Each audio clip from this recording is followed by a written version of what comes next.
Last week on our Golden Quest Discovery Trail adventure, we explored the world's largest outdoor art installation at Lake Ballard. Wait till you see what's waiting at the end of our drive this week, chasing gold and ghosts in Gwalia.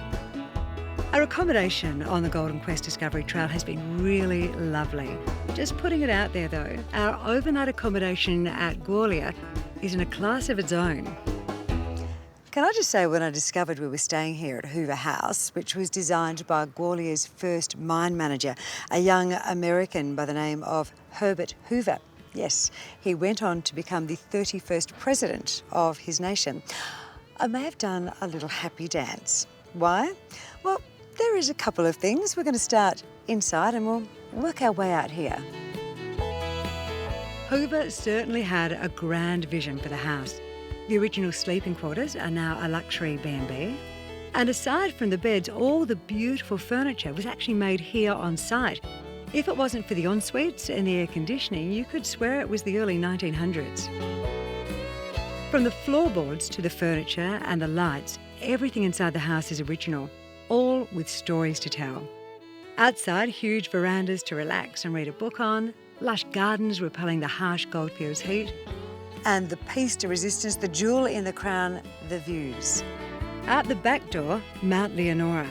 Out the front, Hoover House is perched on the edge of a working gold mine, Sons of Gwalia. It may look slightly precarious, but I'm assured it's not going anywhere. This was once the thriving gold mining town of Gwalia, home to more than 2,000 people. But one day in 1963, the mine shut. 2 trains were sent up from Kalgoorlie, and the residents were told they could take with them what they could carry. The rest they left behind. Instant ghost town. And this man, hello Terry, was there on the day. Now he's keeper of the town's stories and this. Terry, how did you come to be in possession of this whistle? Well, I was the last serving apprentice and I got to blow it for the very last time when it closed in 1963. And when I blew the whistle for the last time, the last shift, it blew for 20 minutes. And I thought, well, crikey, it's no good leaving it here, so I took it home. And you've preserved it? And we preserved everything we could for people to see in the future. What was left behind gives an insight into the lives of the miners and their families. The old single men's boarding house, the pianos, the pink house built by a tiny couple from Italy. Look at the kitchen. Up the hill, back towards Hoover House, things are a bit bigger. The freestanding Oregon headstand is the biggest of its kind in the Southern Hemisphere. And so is this, a steam-driven winder.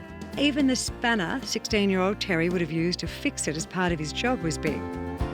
And in the mine manager's house, where Terry used to line up to collect his pay, they've set up a more modern type of museum. This really is a fascinating way to experience the rich history and the rugged beauty of the outback.